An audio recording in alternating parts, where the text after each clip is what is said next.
What's up, everybody? It's your boy Coach T with Chicago Bears 360, back with another live show for y'all today on this Thursday. What's the day? The 25th of July. Yeah, I gotta remember this day. It's the 5-year house anniversary when I moved back to GA. But anyway, that's a whole nother conversation. Listen, I got my boy Bobby on the show, part of the Cognac Boys, part of Chicago Bears Central, the team over there with my guy Hayes, Steve-O, Bobby. Man, my family, my adopted nephew / cousins over there doing their thing, man. We're going to talk about Bears football. But when we start, we're going to get into some Bulls talk because they cover the Bulls, they cover the Bears, they cover the Sky. If you haven't already, check them out over there. They're covering all the Chicago sports, doing a phenomenal job. So I'm going to take advantage of the opportunity I have with Bobby and talk a little Bulls basketball to start out the show. And then we're going to get into some of these position battles with the Chicago Bears. Y'all know what's next, man. Cue the intro, maestro. Let's go.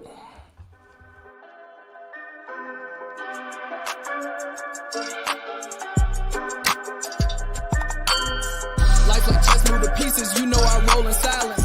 On the road to them Benjis, I fill my teeth with diamonds. The Lord to put me through some tests so I can learn my lesson. They take advantage when you cool, I can't control aggression.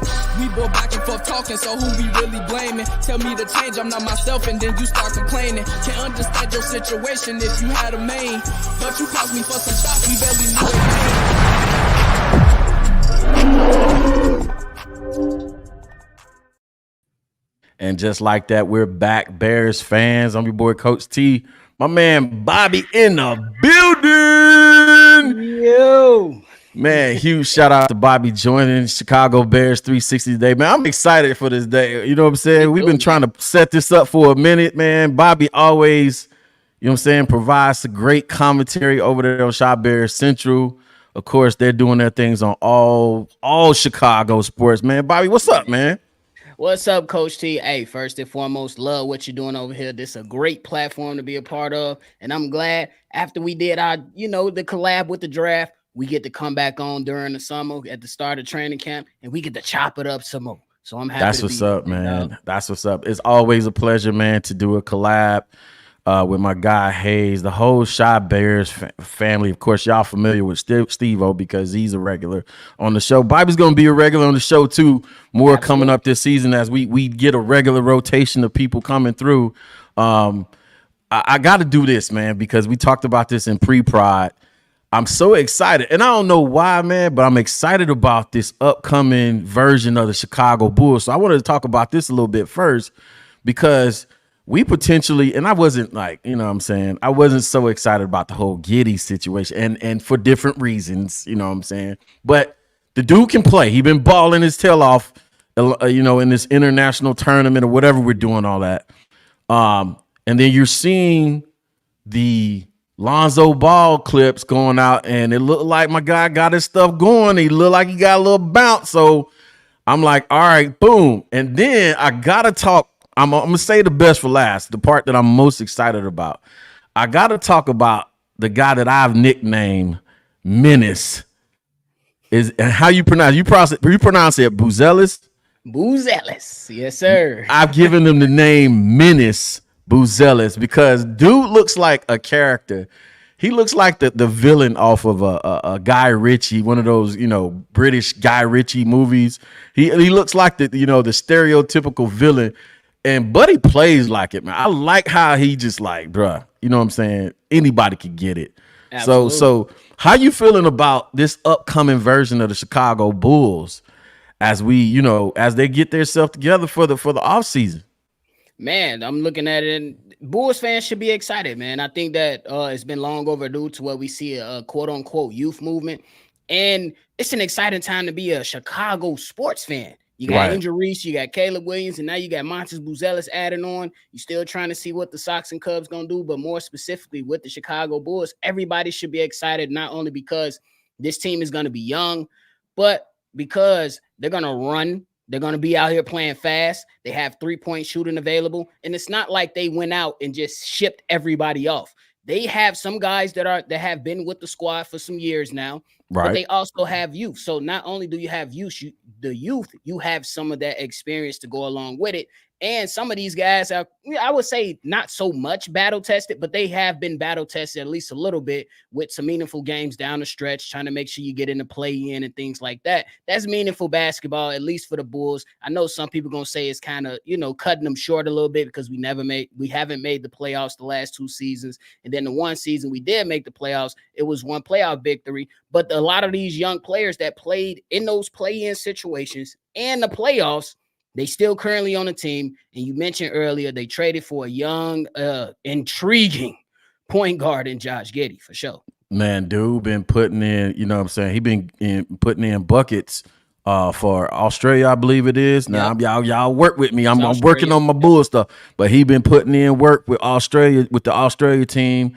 And our guy, Menace Buzilla, has been putting in work in the summer league, dunking on people, hitting pull-up, mid-range jump shots, you know what I'm saying, showing a little post-game, showing a little moxie, man, that attitude that, you know what I'm saying, because my whole thing with basketball nowadays, of course, you know what I'm saying, I'm an old head, you know what I'm saying, the greatest, I still believe the greatest era of basketball kind of happened, you know what I'm saying, in the 90s with the 90s Bulls and the style of play that I love so much. I like the physical style of ball. I like, people going to the block and posting up. And I think that's going to probably be a good segue into something you mentioned earlier that I'm also excited about. Our girl Angel Reese, man, is a dog, bro. That's what I'm saying. And that's why I'm saying, if you're looking at the Bulls, you got to look around the city. Yeah. Caleb Williams he talks different. Way different. When we I don't mean to bring him up, Coach T. We don't want to start the war all over again. But the last quarterback was a lot more stoic, a lot more chill, reserved. This guy is outspoken. He going to let you know how he feel, and he going to do his thing. Angel Reese, she outspoken. She going to do her thing. Buzelis, early on so far, seeing Summer League, outspoken, going to do his thing, dunk on you, and look at you and probably laugh at you. So we running down the list of stars that's new to the city. How is because we gonna start we're gonna start branching into some of these other sports on Chicago Bears 360. I got some stuff in the works. Y'all just ride with us for a minute. Sure. You know what I'm saying? We're gonna grow it organically. I'm not finna force nothing on y'all, but ride with me. How is the personality with Connor Bernard? Because when you put it all together, man, like this youth movement is crazy for Chicago sports, which, you know what I'm saying, for us makes for great opportunities, great content creation, you know what I'm saying, great discussions to have about, let's talk, let's be real about it. You know what I'm saying? Sports is it's the great distraction from life. You know what I'm saying? Whatever you got going in life, real life, you know what I'm saying? You get to put that to a side for a minute and come and talk about sports, talk about your team, good, bad, or indifferent, before you got to go back and deal with family issues and family crisis and work crisis and all this other stuff. You know what I'm saying? But getting back to it, how is Connor Bedard in that same kind of vein as the other factors in this youth movement? Because if it is, we finna have some fun over the next, good little while. And thanks for adding him on, because he is a part of this youth movement around Chicago. But y'all know me, I'm going to keep it a buck, and I'm going to say it. Mm-hmm. I don't know much about the young guy. I'm going to be honest. I'm not going to BS the people. I don't know. I will say from the things I've heard, he's like that. So I would say skill-wise, when it comes to personality-wise, I haven't heard too much, but he is a part of this youth movement around Chicago. So thanks for adding him on to that. We can't. It's obvious that we can't ignore it. Like, he's part of it. You add Bedard, you add Reese, you add. I can't forget about you know what I'm saying. What's the other big center from South Carolina that's on with the Sky? She plays her tile off too. Mm-hmm. You said what now? Camila Cardoso. I like Camilla's game. And we can't talk about the Sky. I'm gonna spend a little minute on the Sky real fast. You can't talk about the Sky and not talk about Kennedy Carter, bro.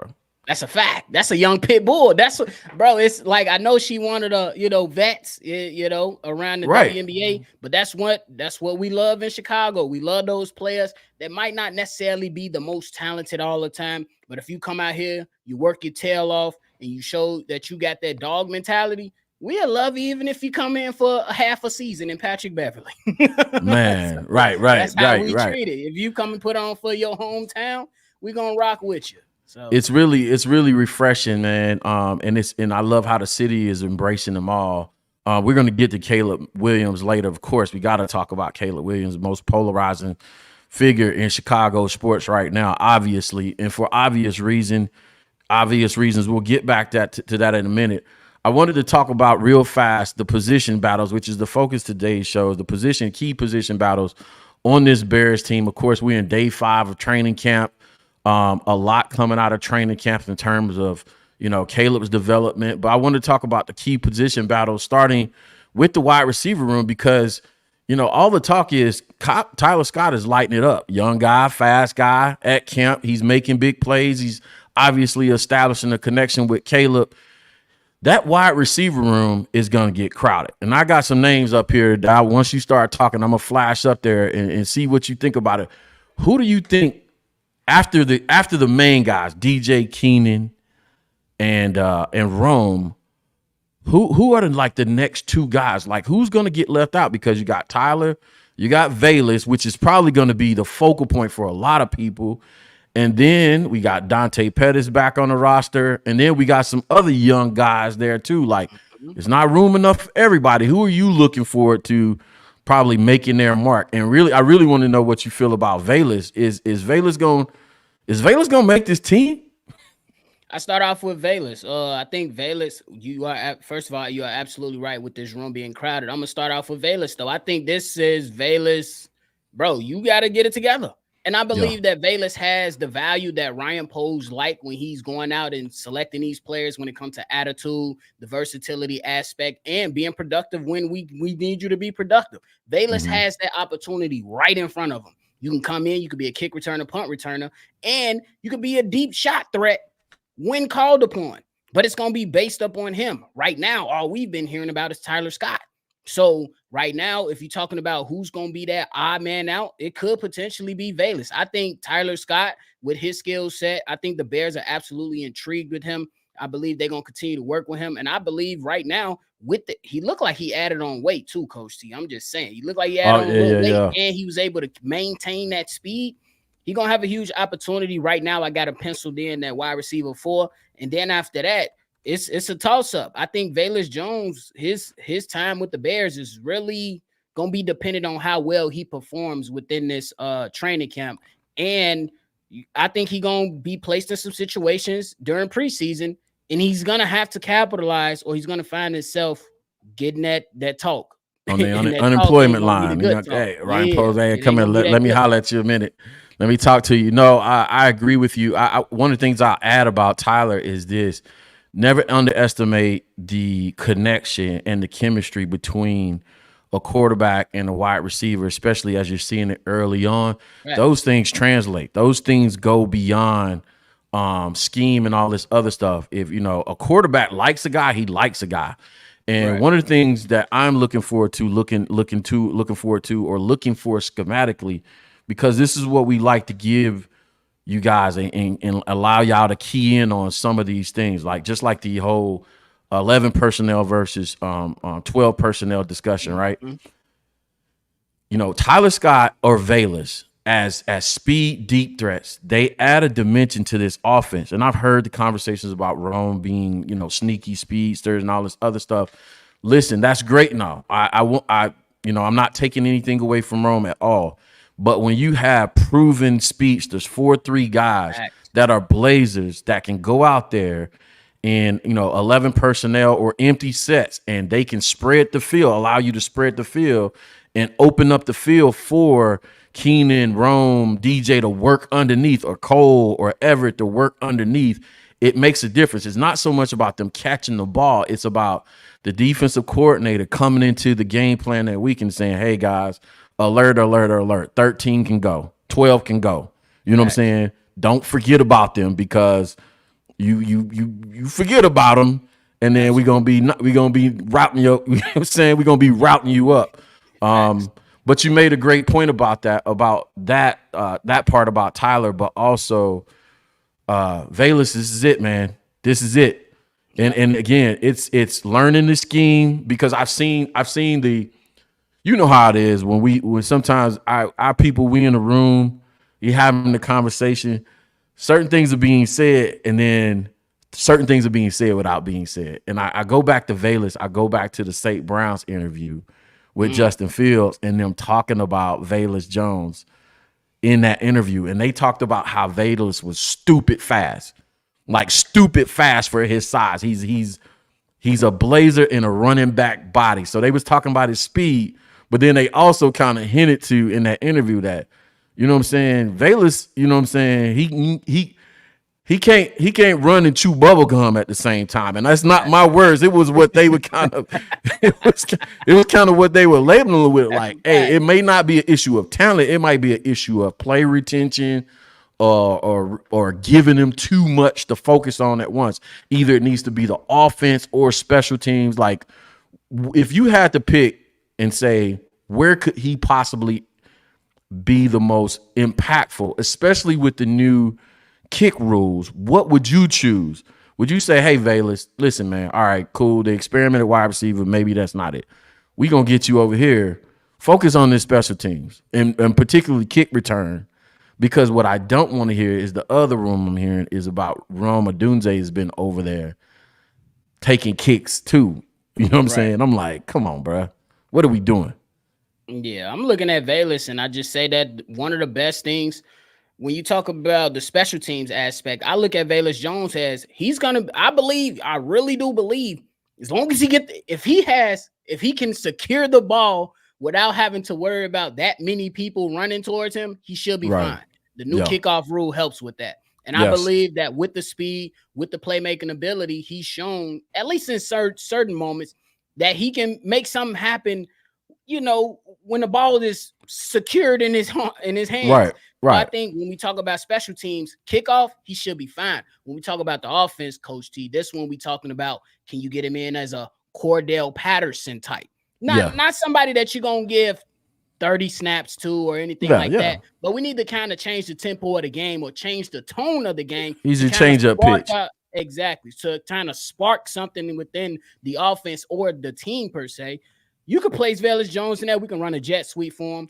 We can have him out of the backfield. Maybe a quick screen here and there or something like that. Yeah. I believe he has some type of skill set that you can utilize for sure, but I think it's all mental. I think the drops and the muff punts and all that stuff, the bonehead mistakes, is just the mental aspect, bro. Calm down and let's just make it happen, because he got a lot of skill, and you can't coach speed. We talked about that. You can't coach speed. You can coach a lot of things. You can't coach speed and mentality. So I think he really, really need to hone in on those two for sure. That's what his teammates, and I think that's what they were alluding to in the conversation. It's mental for Velus. It has nothing to do with shout out to my guy J2K Designs, who does all our graphics and stuff. And we got 20 watching. Y'all not commenting. I don't know what y'all doing. Y'all spectate, but have fun with it. It don't matter. but we talked about it being mental for them, but I like what you said. Absolutely. If I'm a coordinator, that's exactly offensively how I'm using them. I'm going to get them on jet sweep. I'm going to put them in the backfield. Give the defensive coordinator something to think about at all times, having them on the field in certain situations. And I think that's a great segue into another position battle, because if indeed you're using them that way, now again it becomes an issue of numbers, whether wide receiver or running back, because the running back room is crowded now. And I'm hearing so much about Ian Wheeler, the running back out of Howard, and I'm hearing dude is electric. I'm so excited to see him actually in action, because I heard this dude is electric. They said his next level quick twitch and takeoff, which adds another body, another person to the conversation now, because we have, we got Swift, we have Khalil Herbert, we got RJ, and now Wheeler, they're saying, is actually getting a lot of reps now. And then, I mean, even in the trick play situation, now Velus, those are running back reps. What are you seeing about the running back room? Because I think a lot of people are trying to figure out Rojo or Khalil. So that's the first question I'm gonna ask you.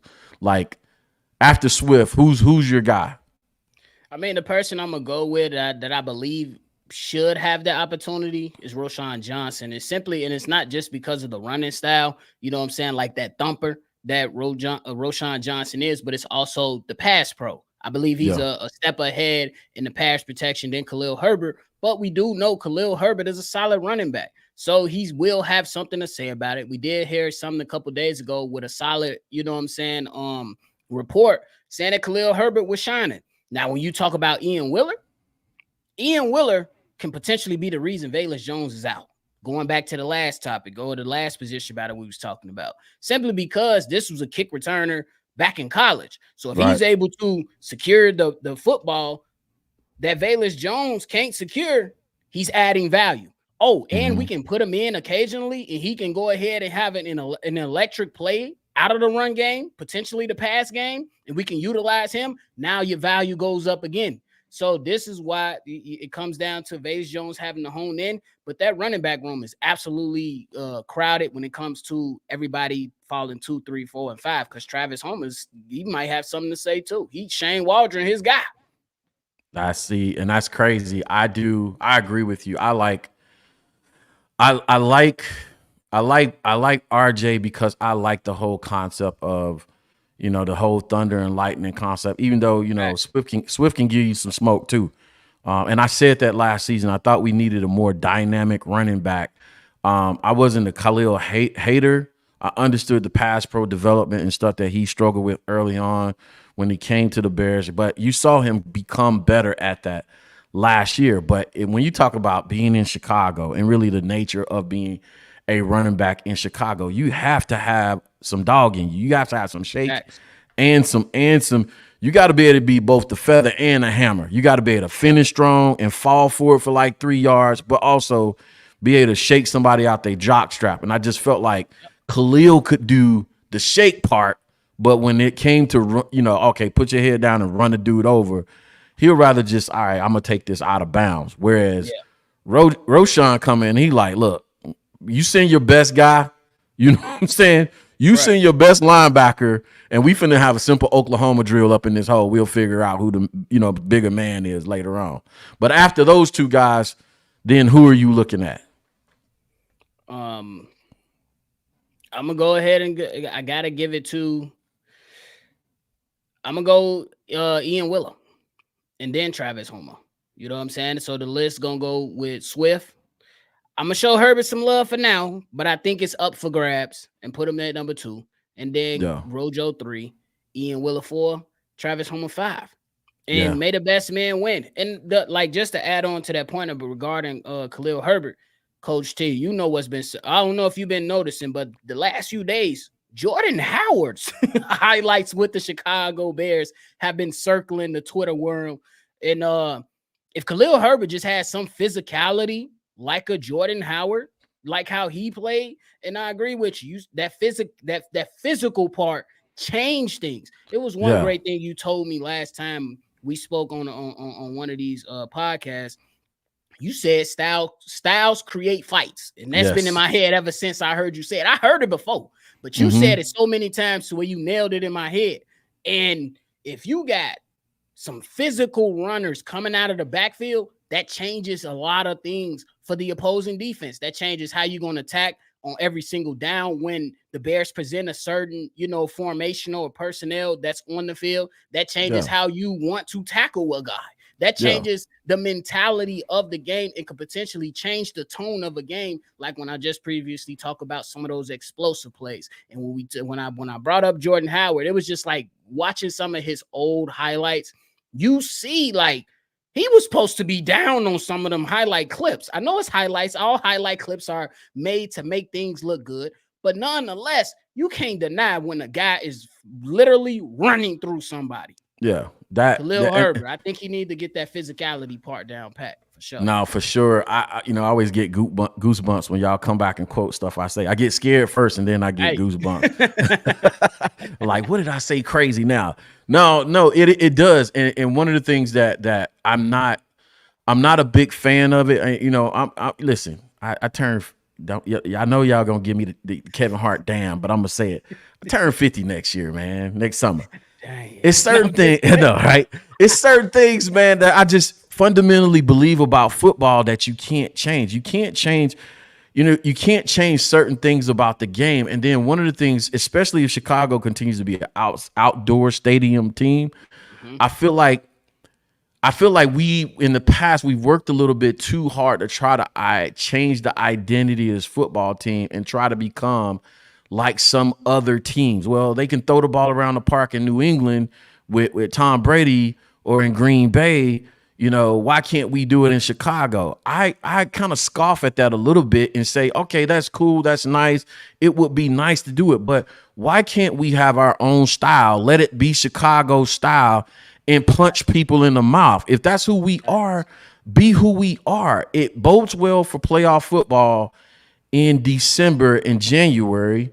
Nobody wants to play that style of football anymore. Defenses loathe it. You know what I'm saying? They hate it. And I'll take it a step further. For the way I feel like we need to play to win our division, one, and for Caleb's the long-term plan for Caleb's development too, for right now, I think it's the style in which we do need to play. It's the style to win the fight in our division, to beat Detroit up. Matter of fact, I did a breakdown of Shane Waldron coaching, doing his first 15 play script versus Detroit while he was in Seattle. He smacked the dog shit out of them for 15 plays. He ran the ball pretty much down their throat paws for a whole first 15 plays. Like, I love it. That's how. Now, go to the last game versus Green Bay, and we lose by 8 points. We only need Luke Getsy to manufacture a Shane Waldron type drive where he goes in the cold in Green Bay and punishes them and he erases that deficit. Now, my evidence in saying that style is the way to beat them is Green Bay goes down to Dallas. Dallas tries to, play fast break football with Green Bay and got smacked around. So it's a style to me to say is, all right. And I felt like Eberflus was like, all right, boom. I think Eberflus is like, all right, I have, and this is what makes me optimistic about this season. He has Ben Johnson's number in Detroit. This is just my opinion. I was at one of the games. You broke that down last year. You was right. Yes. I was at the first game and I was like, yeah, first quarter. A sign that a defensive coordinator has an offensive coordinator numbers, and he started going to his trick play bag. And there was a drive where they did like the fake dive pitch and stuff like that. And Detroit went up in the game. But I turned to the Detroit fans and I said, listen, yeah, he did that, but y'all potentially gonna lose this game because I can, as a former play caller, I can tell and feel when you're out of your bag of tricks. You're like, oh man, my script is gone. My key plays are gone. Now I have to recycle those and flip them. You take that and you take our defensive game plans versus Green Bay, and minus the fact that we didn't have Jalen Johnson on the field versus Green Bay. We had an excellent defensive game plan, bend, don't break. All we needed was the offense to control the ball, make it a close game on the road, and we could potentially pull that out, right? And that's what I'm saying. I think when I say styles make fights, I'm not looking forward to Caleb. And I'm probably going to be in the minority when I say this. I'm not looking forward to Caleb early on trying to go out here and throw the ball all over the yard. I want us to, we have 4 or 5 of them, use those running backs. You know what I'm saying? Go ahead. Oh, no, I was going to say I agree with everything that you said. You got me stirred up, man, with this styles make fights thing. Hey, I'm just saying because it make perfect sense. If you look at the last 2 games, hell, you could probably go back before and look at it.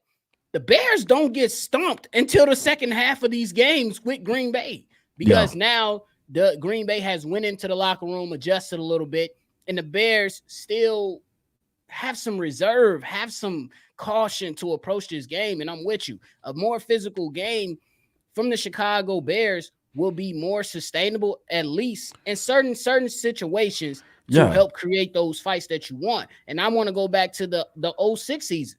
We were physical at the point of attack, and to where you had to worry about Thomas Jones or Cedric Benson. Which one you gonna deal with? And on first down, you broke this down for us as well. On that first down, if my offense is getting 5 yards on a rush, defense, you got to figure out what's next. Not me. That's it. Yeah. It's playing, and I love the fact that you said that. It's the dynamic, the play calling. There's a rule in offensive play calling. 4 more, run it again. You know what I'm saying? I get 4 yards. I'm not is you don't have to guess. If I'm your play caller, if I get 4 yards on a run play, you don't have to guess what's coming next. I am not throwing the ball. You can announce it to everybody in the stadium. I am not throwing the ball. I'm not finna throw it. If I just ran the ball on you for 4 yards, 4 plus 4 is 4 plus 4 is 8. I get the 3rd and 2 now, and those are the situations you want Caleb Williams in. If I have to go back to early on Matt LaFleur, early on last season, even when they beat us at the beginning season opener, go back and watch that game. Matt LaFleur didn't put Jordan Love in any bad situations offensively with his play calling. He was always in 3rd and 4, 3rd and 3. He might have had a 3rd and 5 in once in a while where it wasn't the Jordan Love throw that got him the first down. It was the Matt LaFleur play call. Oh, we got you in 3rd and 5. That's a little bit much for you right now, young Bulls. So what I'm going to do, I'm going to call a screen. I'm going to call something smart, really smart, or I'm going to scheme a wide receiver open so you can make an easy throw. But it's not, hey, you know what I'm saying? I'm going to put you in a situation 3rd, 8, 3rd, and 9. You got to make an amazing throw. The less of those situations, if we already segued into the Caleb talk, the less of those situations we put Caleb in throughout this season, I believe the more success he has. And conversely enough, Bears fans will get the stats that I believe they're looking for. It ain't going to be nothing crazy where, but, he's coach. Go ahead. I'm with you on that, Coach T, because I went back and I watched the entire second half of Jordan Love's season last year. Watched that on NFL Network. And like around that, I think it was like I started like week 9, week 10.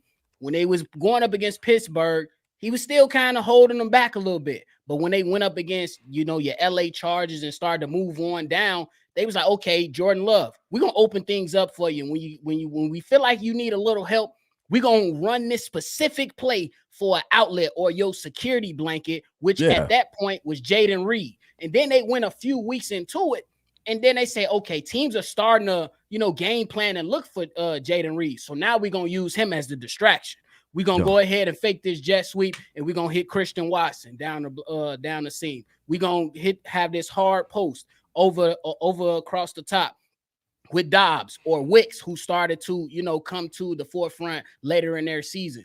And I believe that's what Shane Waldron has to do with this. I'm with you. Don't come out in game 1 and you want to have Caleb throw 35 times. No, let's make sure he's good enough to where he's not a reason we lose in this game, because the defense is good enough. You believe that the offense has been tooled and worked on more enough to where your rush game should be good. And with the belief that Caleb has this extreme generational talent, we just needed you to make a couple plays, bro.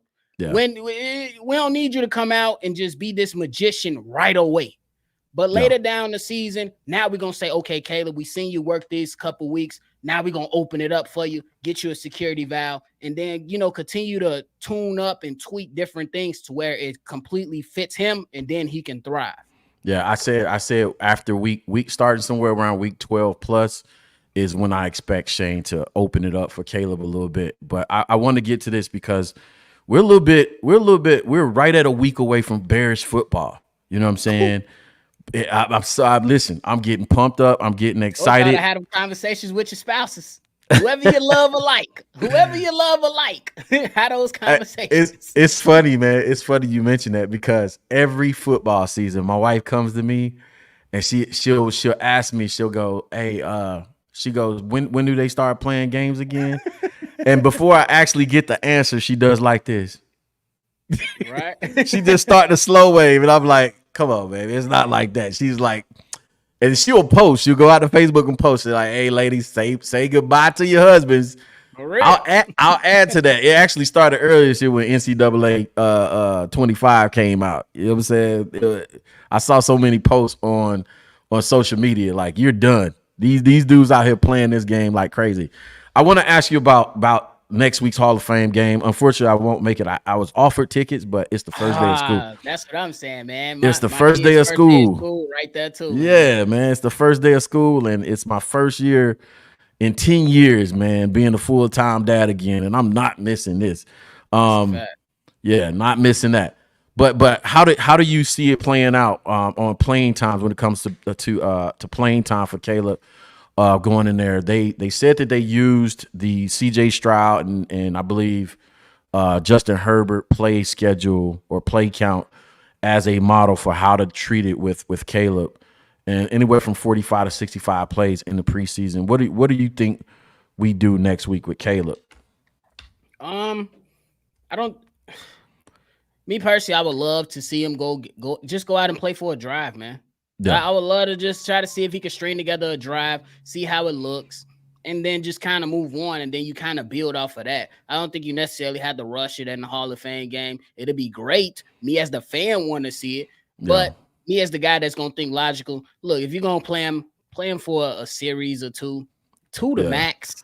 Yeah, definitely. Just kind of take it slow. Yeah, definitely what I said. Two is the max. 2 is what I wanted to see, but I pulled that back to 1 drive because kind of towards the end of our last show, I realized and want to make the fans aware of this, not to insult anybody's intelligence, but there's so much to learn to get in order for a football team prior to the season that doesn't actually require the player or call for the play on the field. They have to get their pregame routine together and time and schedules, the operations, the logistics, traveling on the road, what time or skill position players coming out, what time the linemen playing out, what end of the field they're warming up on. Like all those things have to be discussed. Right. You know what I'm saying? When is our breakdown period? What are we actually saying when we break down? You know what I'm saying? How we're doing in-game adjustments, right? Actually testing the equipment. We go to that. Testing the headsets and equipment. Who's going to be on what channel? Timeouts. Who's calling timeouts? Who's holding the red flag? Who's doing that? So game time preparation operations is so much to work on that's football related, doesn't have to do with, hey, we're taking the first snap from the 25-yard line and we start moving the ball down the field. So, I just want to see him go out there for a drive. No false start penalties. No delay of games. And even if it's not a touchdown drive, a field goal drive, I would consider that a success. I'm with you on that because, in OTAs, he struggled a little bit. They pretty much said that he cleaned up the cadence in the operation with calling plays and stuff. Now let's get it against another team. Let's get it in a quote-unquote game, a live scenario. Game. Yeah. Exactly. And I think that fits perfect for that situation. Let's just make sure, and I'm with you. If it's 1 drive, I'm good with that. As long as the operation is clean, no pre-snap penalties like you mentioned. I think that's a win for sure. And it's absolutely different when you got crowd noise, you got the fans there, you got all these distractions now that you have to do all of that stuff under the duress. And I loved it when I did it, but at the same time, it's not always fun because it's only 24 seconds. And I'm telling y'all, everybody. Everybody, it's not Madden. You holding the play card as the OC, and you got to pick the right play in 24 seconds, and you got to call the right play. You know what I'm saying? There are situations where if everybody is not doing the right thing, which is there's a factor I forgot too in all of those game time operations, personnel packages and shifts on and off the field. You know what I'm saying? We calling for 11, making sure the right people on the field, 11 personnel, 21 personnel, 12, 13, making sure people are getting on and off the field the right way and the right thing, because those lead to delay of games and all that other stuff. So how we're handling the logistics of it. Something came to me, Bobby. I don't want to skip over this point. And I thought about this right before the show. I want to get your opinion on it. Why haven't we seen any training camps fights? I'm concerned about that. As a coach, I'm concerned about that. I thought about that right before the show. Why haven't we seen any practice fights at Bears camp? I got a problem with that. And I don't know whose fault it is, but I got a problem with it. We ain't even seen a scuffle. Before I answer, can I get your perspective on why you got a problem with it? Before I answer. Because here's the thing. It goes back to how we say, well, I'll take this. I'll take a step back and understanding. I just thought about something. Pads don't come on until Friday, so I'm finna till tomorrow. I'm gonna give some grace. First fight tomorrow. Hey, and I'm gonna be all over it on next Tuesday show because we're off air on Sunday. I'm gonna be all over it. I need to see. I'll say it this way, instead of asking it as a question, I'll say it as a statement. I need to see a fight sometimes Friday or Saturday at training camp. And I'm going to tell you why I need to see it and why it's important to me as a coach, right?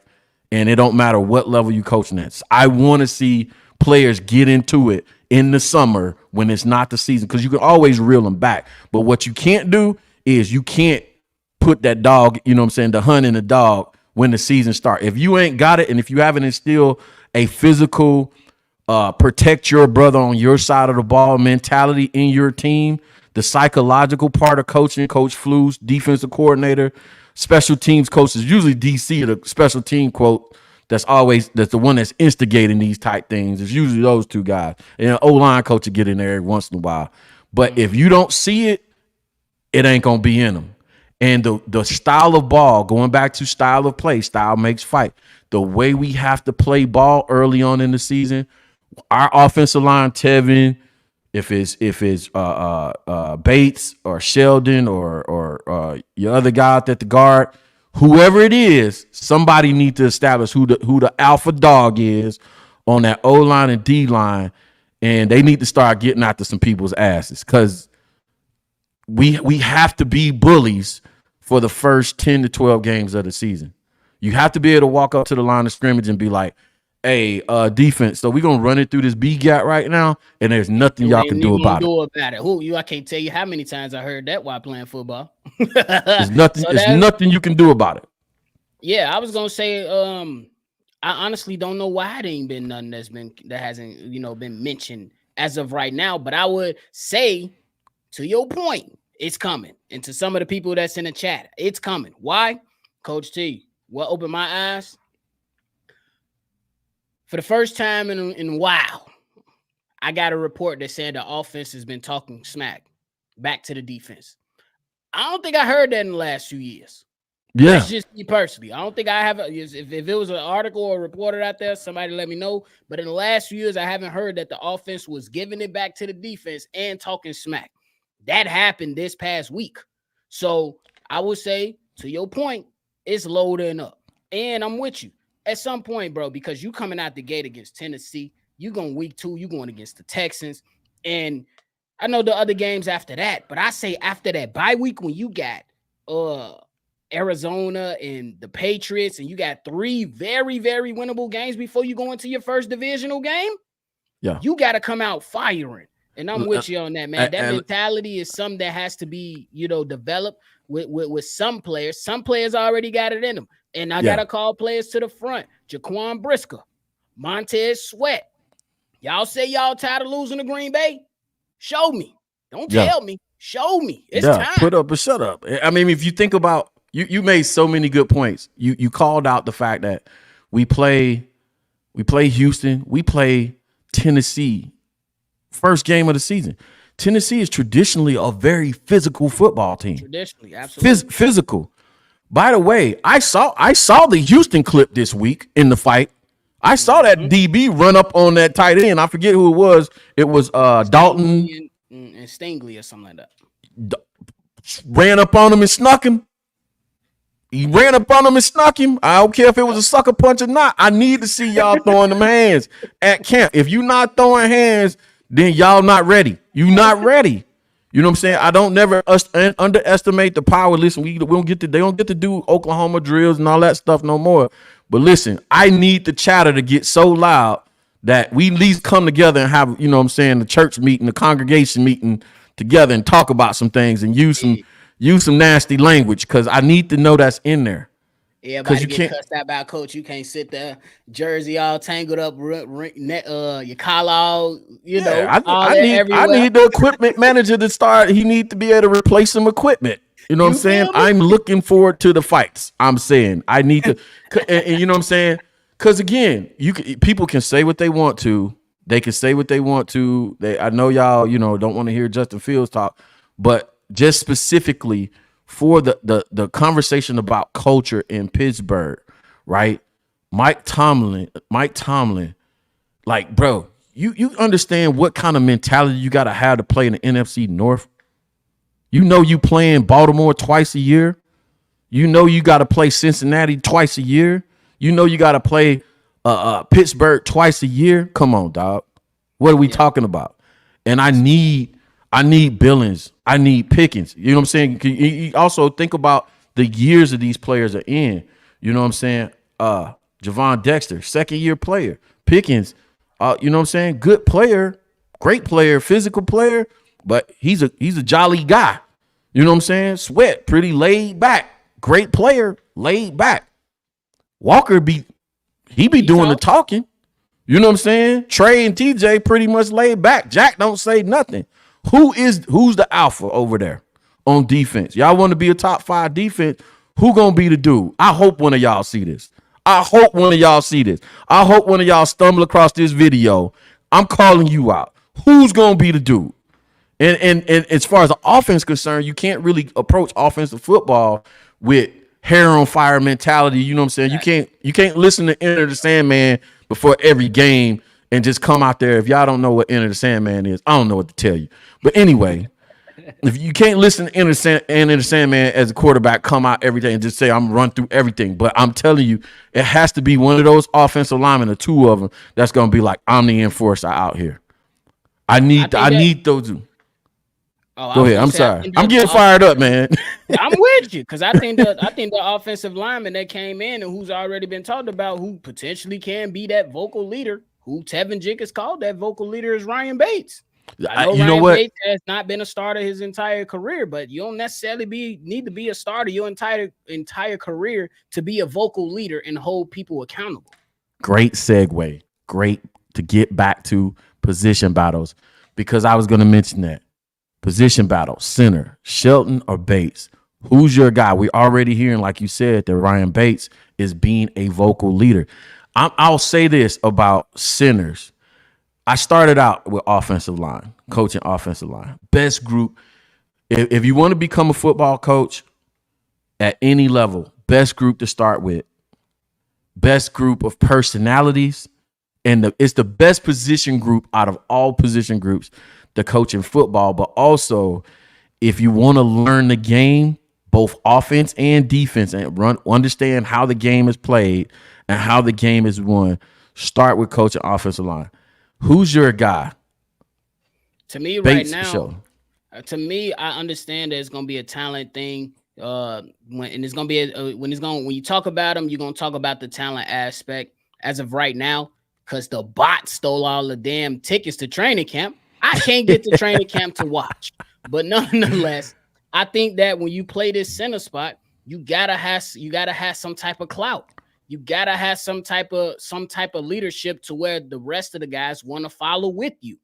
And I think as of right now, if we're gonna say who's the winner without seeing much of them, I'm gonna go with Ryan Bates, simply because you got one of your best guards on the squad saying that he's a vocal leader. He came right into the team. He's been himself the entire time. I see him as being one of the vocal leaders of this locker room. To me, if I'm a coach, I'm looking at that young guy. Now we're going to see if the personality can match the talent. And if those 2 things can correlate in a good way to where they can, make it good, I'm gonna go with Ryan Bates. As of right now, I got him as the lead, but it's still much more football to be played before we can have that determining factor for sure. And I asked Pat the designer, right before the show, which one leads the snap count or days leading that with the one so far this season. And I think he replied back to me before that Bates is one up on.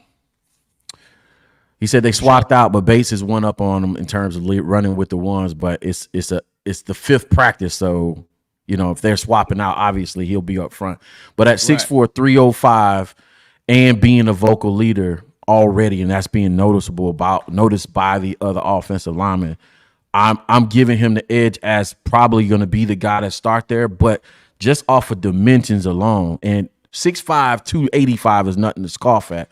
But I'm going to tell you why physical dimensions, why I would go with Bates off a rip, just off of the physicality. And I explained this in other shows when I describe how you run concepts for inside, mid, outside zone, but really the power gap concepts, how your center has to be a stout guy. And I think we had an opportunity to get Sheldon a few years back, and I didn't want him because he was even lighter then. If I'm not mistaken, he won a Super Bowl with LA at center, if I'm not mistaken. Okay, so he was even lighter back then, and I was like, all right, cool. He's the light center that's going to be nimble and fleet of foot on the inside. But with a guy like that, I would probably run mostly zone, inside and outside zone, inside mid and outside zone with him. I would be nervous to run power gap concepts because of the pulling guards and tackles behind him. You have to be stout at the point of contact at center and not be able to, because the way you blow up a gap power concept, you run a power play or counter play, the way you blow it up is to basically, whoever that one technique is, take the center and you push the center into the pulling guard or tackle, and it blows the whole play up. So if I'm picking straight off of dimensions, I'm going with Bates. And the fact that he's being a leader already, because that's the other thing. The person up front that has to know the most and do the most on the offensive football field, besides the quarterback, is the center. He's the one that's going to be like, hey, Caleb, hey, you gonna check this protection or not? You gonna change this protection? I'm sliding it one way, but what we doing here? So, he's got to be Caleb's best friend. So I'll let you follow up with that, and then we'll move on to something. But we there. I was just gonna say the last point is that we talked about it on the show not too long ago. Is like we want whoever this starting center to be to hold Caleb Williams accountable as well. Like we seen, and I'm not saying that Ryan Bates is gonna be Jason Kelce, but we seen this past season Jalen Hurts like, hey, y'all moving the line, and we gonna shift to the right. Jason Kelce like, no, you don't see him. We going left, or however it worked that way for that particular game, and that's what we need right now from whoever this starter center gonna be, to be able to help analyze what the front is being shown to them from the defensive side that Caleb Williams probably won't be able to diagnose right now. At least right now at the early stages of his career. Yeah, he has to protect Caleb. So I'd say two things I think the Bears and Ryan Poles and Semo, whoever you want to give credit for, did good is, one, the Keenan Allen is a safety blanket. Ryan Bates is the safety blanket. I think Semo's had his eye on Ryan Bates for 2 years now. There's a reason why. He's comfortable with something. I can't, go into his head and figure out what it is, but he's comfortable with something with Ryan Bates. And I think it's the knowledge part of it. It's understanding the game and how to get, the line in the right positions, in the right places, doing the right thing, whether you slide protecting right, slide protecting left, if they're, whatever they're doing, he knows them how to get them out of the right things. And perhaps maybe being a good tutor is probably the most part, for your quarterback. So if I had to team him up, I'll put Ryan Bates, the center, and Keenan Allen. I'm like, if y'all not sharing rooms, you in the room next door. Fact. You know what I'm saying? So let me ask you this real fast, Bobby, before we get ready to get out of here. What are your expectation record wise for this team this season? What do you think is acceptable considering the status of this team for the 2024 season? I think what's acceptable right now is 10-7. That's just me. I believe that when you look at the NFL, I believe they did the Bears a hell of a job with the schedule. I got tired of seeing Green Bay in either week 1 or week 2 for Sunday Night Football. Now we got a Sunday Night Football matched up against the Texans, but you also got some very, very winnable games starting off your season. You could very well start off your season going into the bye week at like 4. I think the bye week is week 7, so they can absolutely go into this thing like 4-2 or 3-3. You can absolutely, and then you still. Now you go into bye week, and we know that's when you got to adjust a little bit. And it's the Bears have shown that they can make those adjustments after the bye week to at least take a step forward. So I think when you go into that bye week, you got a huge opportunity to come flying out the gate, punch those 3 teams in the mouth before you meet up against Green Bay, and you could potentially go ahead and finally get one against the Packers. Yeah. So I say right now, 9-8, 10-7 is a pretty good record to have. And I honestly think it's very, very doable if we keeping it a buck, especially with all the talent in the world. I just think that as long as Caleb Williams is not throwing the games, we should be fine to where he has some opportunity to close out some games and seal some wins up for the Chicago Bears. And Bears fans, there will be some games to where Caleb makes some mistakes. But I believe if he keep those to a minimum and rely on his defense and, look at the offensive weaponry he has around him and say, I don't have to hit the home run on every single play. I could take what the defense is giving me. We can run this long drive, wear out defenses, depend on our run game and our defense in Chicago and win these games. It doesn't it doesn't have to come to Caleb Williams breaking the 4,000-yard record this season. He has a long career ahead of him. It doesn't have to be this season. He is a rookie. He could take it a little slow before we want to just throw him into the fire and say, hey, go get us 4,000 yards. I think it's doable.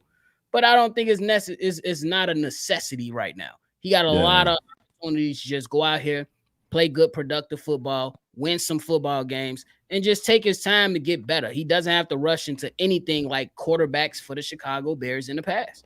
Yeah, no, I agree with you 1,000%. I think I picked 10 games for the season along with, 10 games to get you in the playoffs will be an acceptable outcome for this season. Absolutely. Given this young team a taste of the playoffs, giving them a young team a taste of success, but not so much success that, and this is, I think it's great on on behalf of the Bears that they have a contingency plan in place.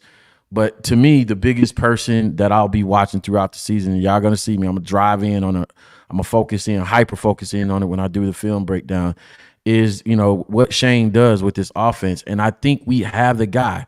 We have the guy in place. Shane, a physical mentality play caller that he goes by in his mind. I think his play calling screams KISS principle. Keep it super simple. Don't overcomplicate the game. You know what I'm saying? Has a good feel for play calling situationally. Knows when I need a yard, but I need a physical yard versus I just need a yard. I need to send a message right here on this first drive. And I think that's the difference between in our community. We have a saying: there's play callers and there's offensive coordinators, right? It's people that just call plays and there's no symmetry, there's no orchestration. They're not telling a good story with their play calling, right? They're just like you saw last year, right? It's third and 2. Why did we run that? It's not telling a good story. We didn't set that up. We didn't do any. We just called a play versus somebody like Shane. And I think as long as he, basically stick to the script, it should be easy to get to 10 games. And it should be. And here's the other thing. This is what I'll say on the Green Bay part of it. And it'll probably be a little bit controversial. It'll probably be not the popular take. But I'll say this because I know how football kind of goes, the psychology of it too. Even if we lose 2 games to Green Bay this season, if we beat the hell out of them physically during those games, I'll take it. I will take it. If we if we dog walk them, like where you go walking from the game, you walk away from the game and you say, I'll give you an example. Last year, Detroit game, when we was there, the first away game at Detroit was there. I was like, bro, we beat them psychologically. We beat them down during that game. We're going to win the game at home because we beat them down. So if it's not, we beat Green Bay twice this year. This is why I almost would prefer we lose the first game in a kind of a physical game where we lose it, but it sends the message to the players, both their players and our players, is they don't want to see us the second game. Facts. You know what I'm saying? Like they know, they like, damn, bro, they coming. Like bro, they coming. We don't want to see them. We don't want to go to Chicago, or we don't want to face that style of ball in the snow, in the cold, or whatever the case may be. But anyway, man, I love having you on, Bobby. I think our chemistry, man, was unmatched. Like, bro, it's like family when we get together, man. Steve-O too. I seen him in the chat, man. It's always like that, man. Much blessings to you, man. You and the family. I know you got some stuff coming up big real soon. I'm trying to wrangle Hayes, man, to have him slide over here with me one day. I gotta get hit him up. I gotta get with his secretary. That's a busy brother for sure. That's a busy man. Yeah, I gotta get with his secretary. But listen, thanks for tapping in with us, Bears fan. If you watch this on the playback, do me a favor, man. Like, subscribe, hit that bell so you can catch us throughout the season. We're on Sundays, 11 a.m. Eastern Standard Time, 10 Central, Tuesdays and Thursdays, 5 p.m. Eastern Standard Time and 4 p.m. Central. And then we got our Bears breaks that come in this season in between that. We're doing a lot, man. So y'all tap in. We're going to have more great guests like my guy, Bobby. Bobby, give him your ats, man. I know you have the Twitter situation. Y'all got the Cognac Boy, but y'all got so much stuff going on, man. I'm finna start calling y'all Black ESPN. Hey, that's what we trying to do, man. We just trying to continue to grow this thing out. And as I always say, it ain't no need to hate on anybody. It's enough room for all of us to eat up in this thing. So much success to you, Coach T. I love talking football with you because you always say something. I be like, damn, I ain't even think about that. Hold on, what you say? What term did you just use? I need to go find that out. I need to go look into that so I can to continue to improve my skill, my game. But if y'all looking for me, y'all can find me for the Bulls coverage on Shy Bulls podcast, and then Bears, Chicago Bears Central, man. And y'all make sure y'all hit that subscribe button for Coach T. Run them up. Get them that 4K, man. That's it, man. That's definitely one of the goals for the season, man. I got so many plans, not just for my team, man, myself, but for the team, man. I like to listen, that Marine's still in me. I like to take care of my people. I'm trying to get, you know what I'm saying, you get them to games. I'm not realizing more. A lot of fans, a lot of people don't even, you know, they haven't gone to games in years. And one of the things I want to do for my team is make sure, you know what I'm saying, as a thank you, I get my team members to a game, at least one game this season, man. You know what I'm saying? And as a thank you, as a give back, man. But y'all know how we do it. Y'all know the mantra, man. Over here, Chicago Bears 360, man. Past, present, future, man. We bear down, and we'll see y'all next time. I'll see y'all not Sunday, but I'll see y'all Tuesday. Julius, you know what's next. We'll see y'all next time. Peace.